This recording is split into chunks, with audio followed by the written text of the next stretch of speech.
פרופסור יעקב שויקה, משפחת שויקה, פרופסור מנחם בן ששון, נשיא האוניברסיטה העברית, דוקטור דב פרידברג, שעוד ידובר בו הערב, ובינתיים יספיק לנו לומר גדול מרבן שמו. מוריי ורבותיי, אני שמח לפתוח את הערב החגיגי הזה, ערב עיון, שעניינו העיקרי הוא היחס לתרומה לעולם המחשוב במדעי היהדות, לכבודו של פרופסור יעקב שויקה בהגיעו לגבורות. כמקובל במסורתנו, נפתח בשבח אכסניה. בעצם אני יכול לומר, ואולי אני צריך וחייב לומר, שאני חייב להודות לשתי אכסניות. האכסניה היוזמת של הערב הזה, והאכסניה המארחת את כולנו כאן. האכסניה היוזמת היא מפעלי פרידברג למחקר והרפצה של כתבי יד יהודיים, פרי רוחו של דוקטור דב פרידברג, שזה שנים רבות, בלי חשבון וללא לאות, תרם ותורם מהונו ומעונו לאיתור, להפצה ולהנגשה של אוצרות הרוח של עם ישראל במיטב המאמצים והאמצעים המודפסים ובעיקר האלקטרוניים בכמות ובאיכות שאין להם אח ורע. כל שוחרי הספר היהודי ותרבות עם ישראל חייבים תודה לאין שיעור לדוקטור דב פרידברג על תרומותיו. האכסניה המארחת אותנו כאן הערב היא מכון בן צבי לחקר קהילות ישראל במזרח של יד בן צבי והאוניברסיטה העברית בירושלים. זה 17 שנה משעה שהחל מפעל פרידברג לחקר הגניזה בפעולתו. המכון היה הבית הישראלי של המפעל בשותפות נאמנה ופוריה. פרופסור שויקה הוא למעלה מ-11 שנים המנוע המחשובי, אם אפשר לומר כך, של המפעל הכביר הזה. ועל כן החליטו מנהלי מפעלי פרידברג שראוי לערוך את ההתכנסות הזאת לכבודו בהגיעו לגבורות. שמו של פרופסור שויקה במדעי המחשב, בשחזור מידע ובמסגרת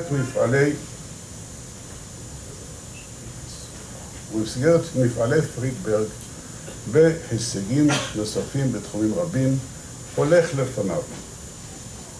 מה שהתחיל כמפעל לחקר גניזת קהיר, כלומר סריקת כל הקטעים של הגניזה שמקורה בבית הכנסת בן עזרא בפוסטת היא קהיר העתיקה, סריקתם של כל הקטעים האלה בכל מקום שבו הם נמצאים והצגתם לקהל בעולם כולו ברשת האינטרנט. המפעל האחד הזה התרחב כיום לאשכול גדול ומרהיב של אתרים הכוללים את כל כתבי היד היהודיים בעולם, את נוסחאות התלמוד הבבלי, קורפוס הספרות הערבית היהודית ומילונה, ועוד כלי מחקר מופלאים וחשובים שלא סערום אבותינו ואפילו לא אנחנו.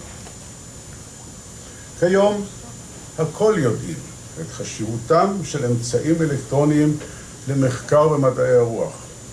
זוהי אחת הסוגיות, מה שמכונה החמות ביותר, בשיח המתודולוגי של מדעי הרוח.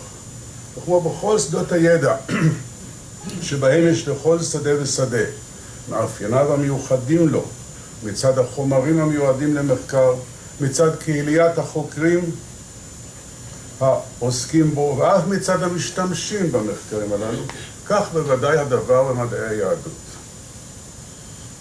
אני יכול להביא לכם דוגמה, מדעי היהדות, בעולם קריאה למדעי היהדות בספרייה הלאומית, המכשיר הבלתי אלקטרוני האחרון שהורד, אני חושב, למחסן סוף סוף, הוא הקונקורדנציות האינסופיות של קוסובסקי. וזה בגלל שאנשים לא יודעים להשתמש בהם, או לא רוצים לדעת. כוונתנו הייתה אפוא לנגוע הערב בכמה נושאים הקשורים לכל ההיבטים האלה, של חקר מדעי היהדות ולימוד מקורות היהדות בעזרת טכנולוגיות עדכניות. אני מבקש לנצל את זכות הדיבור שניתנה לי בתפקידי ולסיים את דבריי כבר בשלב הזה של הערב בהבעת תודה לכל מי שהיה שותף לארגון הערב הזה. כי אם אני אדחה את זה לסוף, איש לא ישמע את הדברים. אני רוצה קודם כל להודות למנהל רב הפעלים של מפעלי פרידברג, מר ראובן רובלו, לצוות מכון בן צבי, ראש המכון פרופסור אייל ג'ינאו, סגנו דוקטור יואל מרציאנו, המזכירה המדעית יהודית ליצטום, ועוזרת המנהל, תואר צנוע, של שרית נוי. ולבסוף גם לדוקטור יהודה צבי שטמפר שהיה שותף למיזם הזה בתחילת הדרך כאשר עסקנו בארגונו. וכמובן למרצים הנכבדים שיכבדו אותנו בהמשך הערב בעיוניהם ובמחקריהם. אני מתכבד להזמין את המברך הראשון, פרופסור מנחם בן ששון, נשיא האוניברסיטה העברית. פרופסור בן ששון הוא בן בית במכון בן צבי, וגם ליווה את מפעל פרידברג מראשית הדרך בהנהגה ובעצה. פרופסור בן ששון, בבקשה.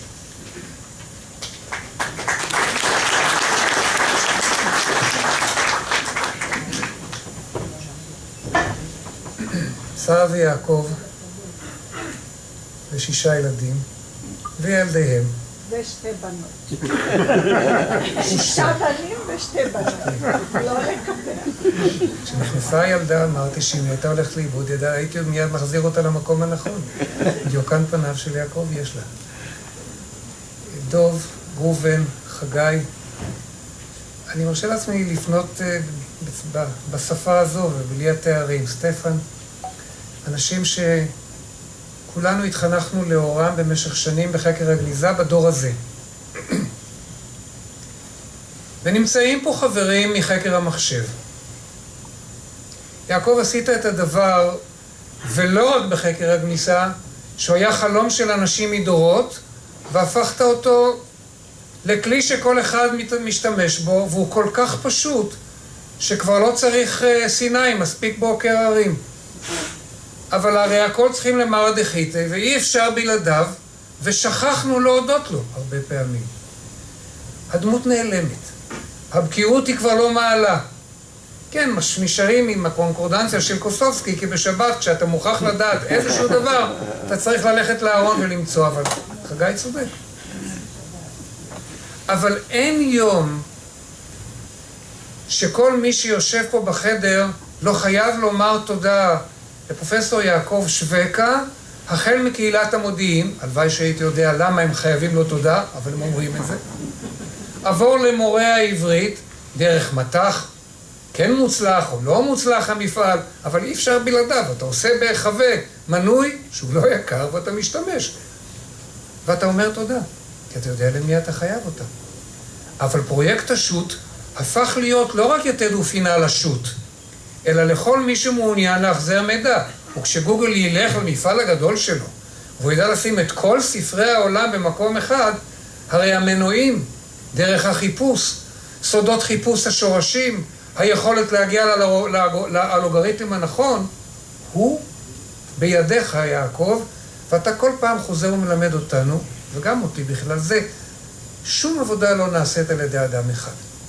תמיד מדובר בעבודת צוות, אבל צריך מנהיג לבירה הזאת. צריך מי שידע להוביל את האנשים במקום הנכון. ולהוביל את האנשים אל המקום הנכון, צריך לסרטט את היעד במונחי האלגוריתם, ולחזור מן היעד ולבדוק יום יום האם אנחנו רחוקים ממנו מרחק גדול או לא. מעשה שהיה כך היה. לפני 32 שנה ישבנו בארוחת ליל שבת בביתם של שוליה עליה שלום וסטפן ייבדל לחיים ארוכים בקיימברידג', וליד השולחן, כמו תמיד, דיברו על הגניזה. אבל אמרו שיש מפעל אחד, וישבו שם אנשי היחידה לחקר ולהוראת המחשב בקיימברידג', חברים של שוליה עליה שלום וסטפן ייבדל לחיים ארוכים. סטפן גם זוכר בוודאי את אותה ארוחה. ואנחנו, כל אחד בתחום שלו, אמרנו, יגיע אולי פעם היום שבו הגניזה כולה תהיה במצב שלא נצטרך לרוץ למקום שבו נמצאים כל המיקרופילמים ביחד, למקום שיש בו כל הטקסטים, ונוכל לקרוא את החומר במחשבים חזקים שישבו במקום מסוים. הוסיף סטפן ואמר כך, אבל אולי יהיה פעם זמן. זה הטלפון של יעקב, שהוא קיבל שאלה כי מישהו תקוע בפרויקט השו"ת. כך קורה גם לי הרבה פעמים. יבוא היום שבו אולי נצליח לזהות, וסטפן ואני נתנו את הדוגמה שאנחנו מכירים אותה, את הכתב ידו של יעקב בן יוסף ראש הסדר. כי הוא כל כך אופייני, בגיאו שחור, באותיות קטנות, ואנחנו יודעים, איש המאה ה-12. אולי יבוא היום. אמרו אנשי המחשב בפנים ארוכים וחשובים, זה כנראה לא יקרה. זה היה לפני שדוד מצא את האלגוריתם של הריח, זה מה שעסקת בו דוד.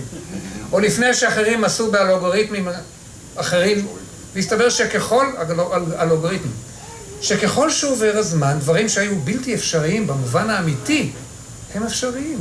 והיום אנחנו מחזיקים משפחות של כתבי יד. ומי שפיצח את הדברים היה הצוות הזה שיושב פה. וכל אחד ידבר בתורו על הנס הזה שקרה.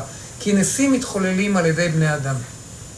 שהם מסתכלים אל הטבע, וממנו מפענחים את השאלה בצורה הנכונה, וחוזרים אל הטבע ונותנים את התשובה. הגניזה היא עולם שהכל בו. מרפואה, להלכה, להגות, למקרא, לתלמוד, למשנה, למדע,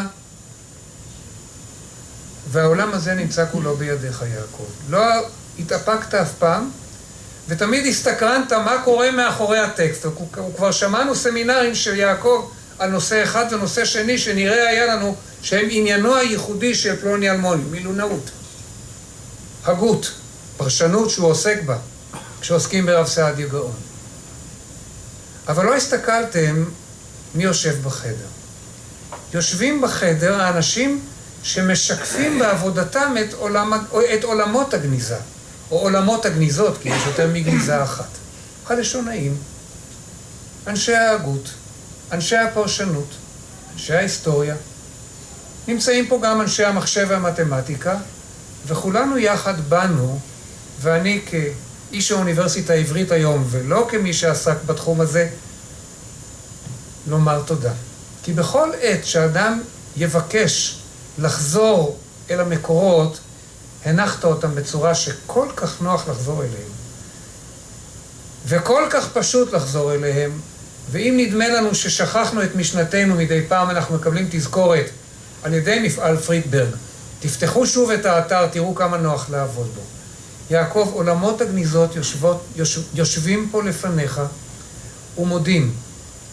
ואני כמקום שלמדנו בו, לא יחד, אתה קצת קודם, אני אחר כך, כבוגרי המוסד, מוסד שהכל בו, באתי בראש כולם בסדר היום, אבל יעמוד איש ואישה, ואיש ואישה יודו לך על עבודה של שנים.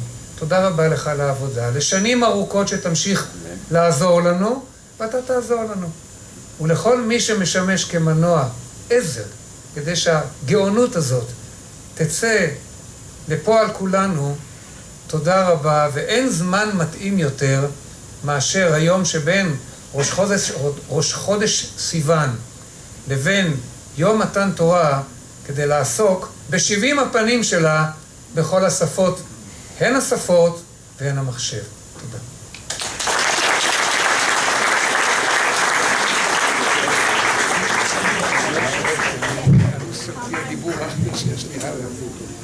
אני פילולוג ללא תקנה. מנחם הזכיר, או אמר בעצם שלא יודע למה הצבא או המודיעין חייבים תודה ליעקב. זה הזכיר לי שפגישתי הראשונה עם יעקב הייתה בדיוק לפני 49 שנים, ביחידה שהיום מכונה 8200. ובאמת, מנחם אמר שהוא לא יודע אם אפשר לגלות מה התרומה של יעקב לצבא, אבל אז כולנו ידענו, כשאני הייתי שם, ויעקב כבר היה אז קצין מילואים, אם אני זוכר נכון, שמה שהוא עשה באמת, אני הייתי בין קהל המשתמשים של המילון, שאז קראו לו מילון עזרא מני, שברבות הימים הופיע בדפוס כמילון אברהם שרוני. ואז הבנו שהמחשב הוא גולם כידוע. והנס של יעקב היה שהוא לימד את הגולם לנתח שורשים של שפות שמיות. וברבות הימים אני חושב שגם האקדמיה ללשון העברית נהנתה מהידע הזה. יש לי עכשיו באמת הכבוד והעונג להזמין את דוקטור דוב פרידברג, שהוא מייסד פרויקט פרידברג לחקר הגניזה, ועוד שורה ארוכה של פרויקטים שכבר הזכרתי, אחי גרסינן, הערבית היהודית, ועוד כהנה וכהנה. בבקשה.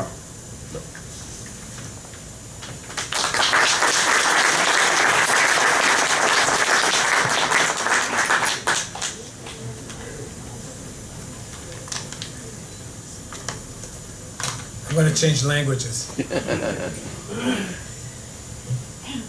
Distinguished honoree Yaakov Shweka, distinguished family, Shweka family, distinguished guest, friends.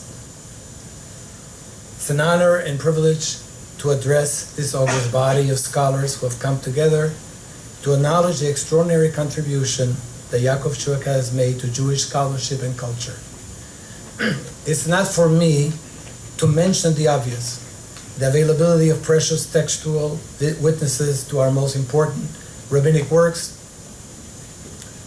of the enormous corpus of halachic, philosophical, exegetical material produced by our medieval scholars, rabbis, Yonim, of the personal expressions of the commoners, of the merchants' letters and contracts, of magic formulas, and on, that now lie in front of us literally like a Shulchan Aruch at our fingertips. There's no need for me to describe the worth of this material, nor to assess the significance of these achievements. It is, as I said, self-evident. Nor is it for me to tell you who Dr. Yaakov Shweka is. A listing of his extraordinary accomplishments has filled many pages and hundreds of lines. And most important of all, I fear that will seriously weaken our self-worth. Besides, a simple listing will not do justice to the deliberateness, to the forethought, to the genius that accompanied every move, every step that this extraordinary Renaissance man made. The project, conceived in 1999 to make the contents of the Cairo Geniza freely available to the scholarly world, had a rocky start. After 4 or 5 years, and despite our best intentions and the expenditure of considerable resources, we realized that the project lacked firm direction. Dr. Menachem Besasson suggested that we recruit Yaakov to lead the project, given his extraordinary credentials. Among them, the creation of the highly popular and durable Bar Ilan Responsa project. Menachem's suggestion was well received in the academic community. It was clear that no one doubted his capabilities, though, to be fair, there were those who feared his authoritarian style. Still, no one but he could command the respect needed to push through what was needed. In retrospect, one can say that Yaakov Shweka was the right man at the right time.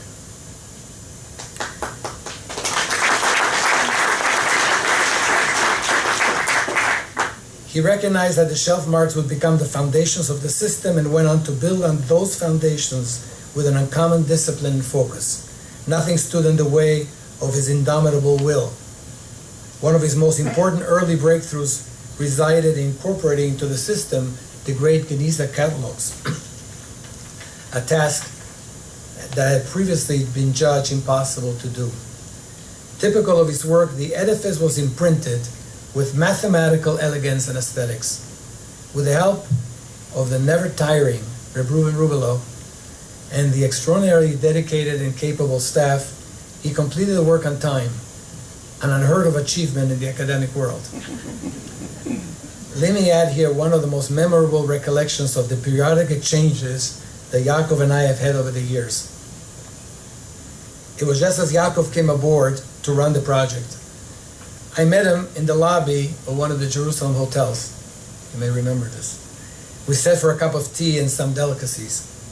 I was exceedingly curious to meet the man who had been chosen unanimously to run the project. The subject finally came around to cost and financial projections. I expressed some alarm, maybe a lot of alarm, that costs had been exceeding projections and that I had expected him to run a very tight ship. With an impeccable and precise English, Yaakov assured me that he was not about to spare any cost, that he would not cut corners to save money. Not only that, he said that the project would cost me a great deal of money, and he added that he would refuse to give me an estimate. I almost choked on the cheese Danish. I had expected him to complete the project within the allotted budget. Instead, I was staring at an open-ended commitment, a blank check. Before I could clear my throat, though, Yaakov explained that the projects of this caliber run one major risk. They take so long to finish that they literally disintegrate. And that's for a number of reasons. Personnel, key personnel leave, continuity and coherence is lost, and finally the projects are abandoned and they're left unfinished. He admitted that costs could be reduced, but the risk of slowing the pace, he was not willing to take that risk. As he put it, going first class would actually be the cheapest alternative. In retrospect, I can say that Yaakov was right once again. When I began this project, I had set out to achieve three objectives. First and foremost, to make freely available, easily available, the entire contents of the Cairo Geniza, the most important and varied collection of Jewish documents spanning a period of more than 700 years, found anywhere in the world. Secondly, I was desirous to revive the memory of those giants of Jewish thought lost in the mist of history by rediscovering and publicizing their names and works. In the poetic words of the Bavli Horayot 14a, Shemeimeim anu shotim ushmotam enanu maskiram mihem alalu. Thirdly, I'd hope that the rediscovery of the Geniza material world would spawn a new interest in Judaic-Arabic studies in academia, which will help us decipher the intellectual contributions of our forefathers. Thank to God, all these three objectives have been met. Let me now conclude by quoting David Kaufman's memorable words on the occasion of Cambridge acquiring its famed collection of Geniza material more than a century ago. כגניזה אחת אשר הצילו באחת מבתי כנסיות הישנים במצרים, תגלה לפנינו מה שלא יכלו להורות לנו, כל בתי עקד ספרי התבל כולו. כן יאמרו המושלים הבאים, עד שלא שקע שמשה של אוקספורד, זרחה שמשה של צרתה קיימברידג'. And now we can add, עד שלא שקע שמשה של קיימברידג', זרחה שמשה של כל העולם כולו. Thank you, Dr. Trueka. The world of scholarship and I owe you a deep debt of gratitude.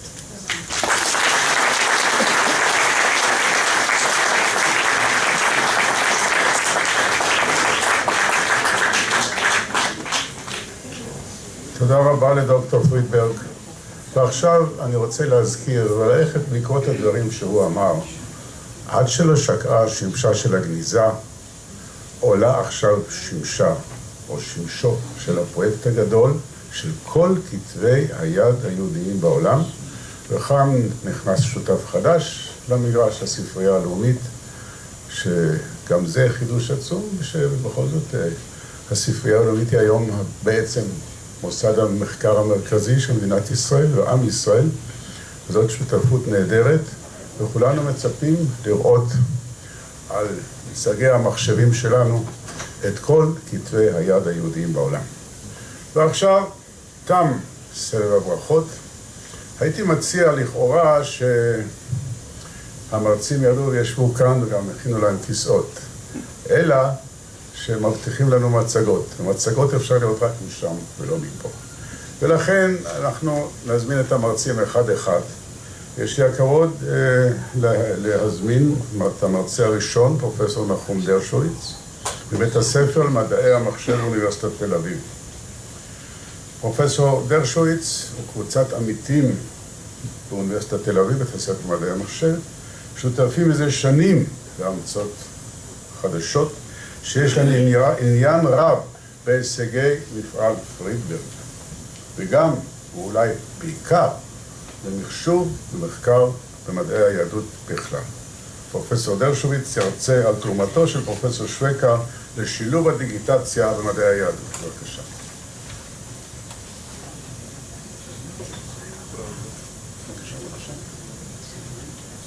ברשותכם, רציתי לומר הערה אחת לפני הרצאתו של פרופסור דרשוביץ, והיא נוגעת לפרויקט השו"ת.